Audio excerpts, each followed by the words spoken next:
안녕하십니까, 김영희입니다. 연말이 가까워지면서 각 연구단체에서 내년 경제 전망치를 내놓고 있습니다.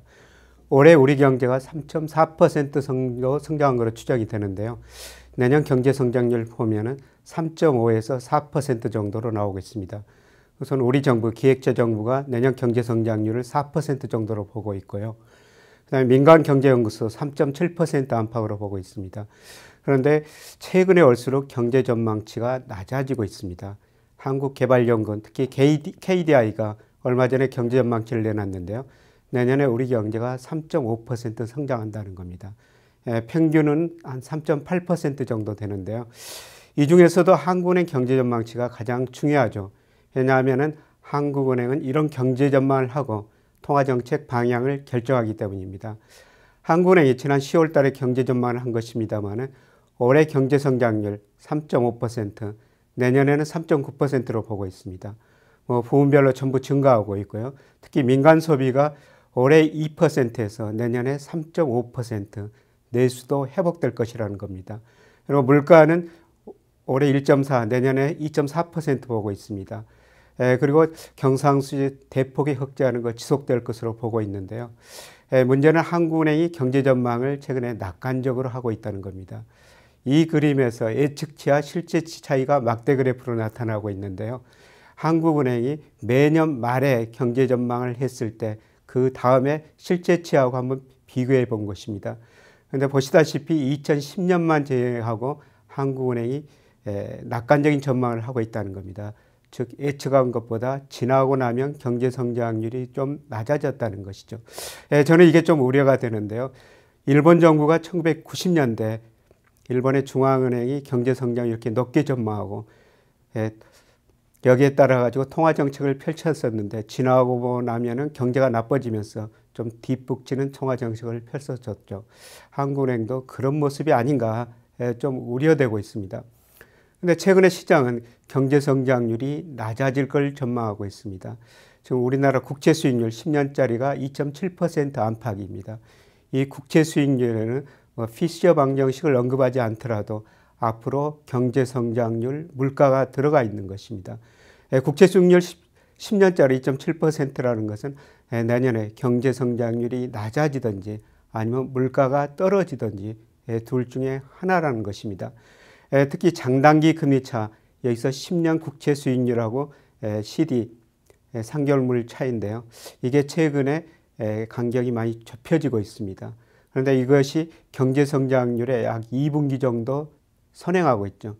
최근에 장단기 금리차가 축소되고 있다는 것은 앞으로 우리나라 경제 성장률이 떨어질 거로 그렇게 예상된다는 것입니다. 시장이 맞을까요? 한국은행 전망치가 맞을까요? 두고 보시면 알겠습니다만 시장은 상당히 똑똑합니다.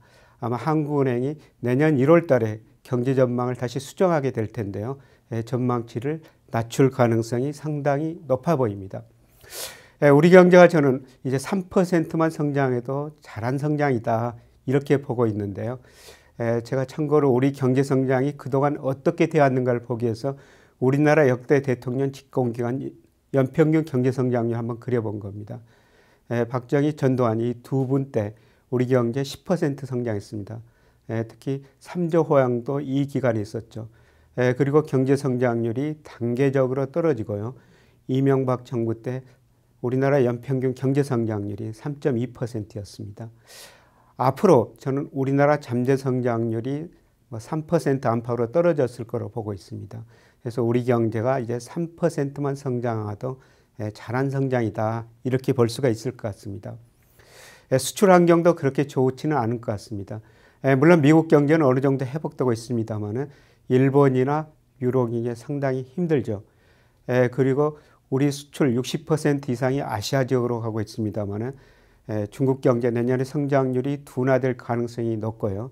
나머지 아시아 경제, 특히 이머징 마켓, 러시아 경제 상당히 어려운 상태입니다. 이런 걸 볼 때 수출도 올해 2% 안팎 증가하고 있습니다만 내년에도 여기서 크게 벗어나지 않을 것이다. 소비가 별로 안 되는 상태에서 수출마저 이렇게 안 되면 우리 경제가 4% 성장하기는 상당히 힘들어 보입니다.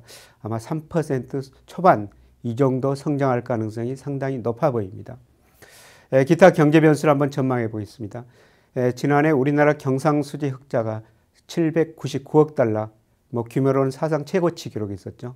이렇게 경상수지 흑자가 많이 나는 것은 저축률이 투자율을 넘어서고 있기 때문입니다. 재정이 균형이라고 가정하면은 저축하고 투자 차이가 수출 마이너스 수입이 되는 것이죠. 그래서 우리나라 저축이 투자보다 많다 보니까 경상수지가 계속 800억 달러 안팎의 흑자를 내고 있습니다. 내년에도 거의 800억 달러 흑자 이 정도 날 가능성이 높아 보입니다. 물가인데요.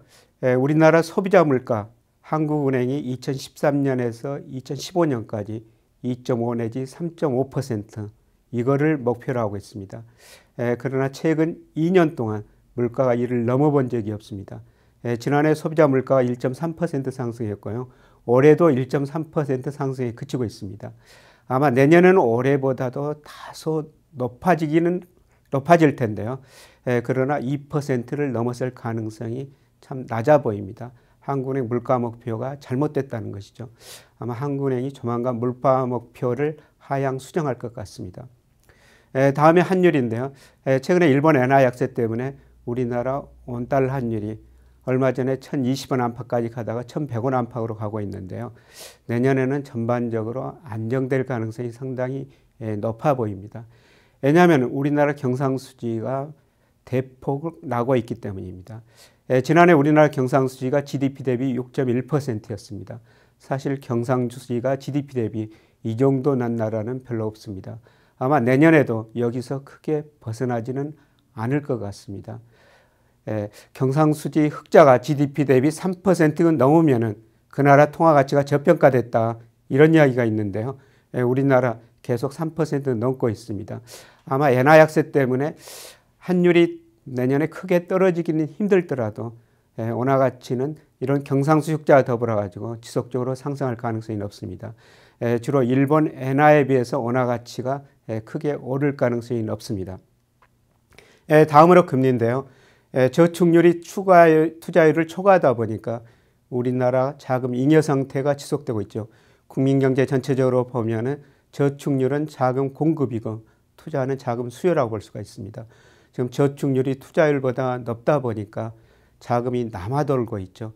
자금의 공급이 자금의 수요를 초과하고 있는 것입니다. 그래서 지속적으로 자금 잉여가 나고 있는 것이죠.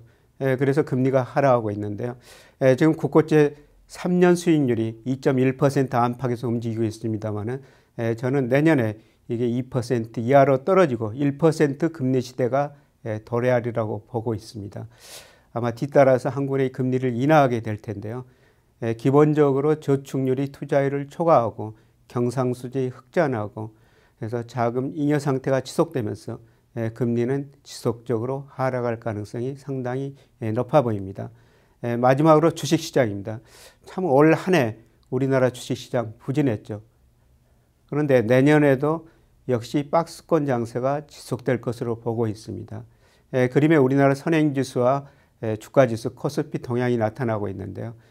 최근에 선행지수도 일정 범위 내에서 왔다 갔다 제자리 걸음이고 주가도 1900에서 2004에서 계속 박스권에서 움직이고 있습니다. 근데 제가 내년 선행지수 순환변동치 경기 앞서가는 지표인데 이걸 전망해 보면은 이것도 내년에 좁은 범위에서 등락을 거듭할 것으로 보고 있습니다. 이렇게 보면은 내년 우리 주가도 또 일정 범위 내에서 박스권에 움직일 가능성이 높고요. 특히 최근에 미국 주가가 많이 올랐습니다만 미국 주가가 미국 경제력에 비해서 경제지표에 비해서는 한 25% 이상 가대평가됐습니다. 내년 하반기 미국 주가마저 떨어지면서 주식시장도 상당히 불안해질 가능성이 높습니다. 자, 오늘은 내년 우리나라 거시경제지표, 금융시장 지표들이 어떻게 될 것인가 이걸 한번 살펴봤는데요. 요약에 말씀드리면은 대부분의 연구기관들이 올해 3.4%에서 내년 경제성장률 3.5, 4% 정도로 예상하고 있습니다만 다소 높아 보입니다. 최근에 국채 수익률 3년짜리 2.1%, 그 다음에 10년짜리는 2.7% 정도 되는데요. 이 국채 수익률에는 앞으로 경제성장률, 물가가 반영되고 있습니다. 시장은 이보다 경제성장률이 훨씬 낮아질 것이다. 이걸 예상하고 있죠. 지나고 보면은 저도 많이 봤습니다만 시장이 옳습니다. 그 다음에 경상수지는 저축률이 투자율을 초과하기 때문에 계속 흑자를 기록할 전망이고요.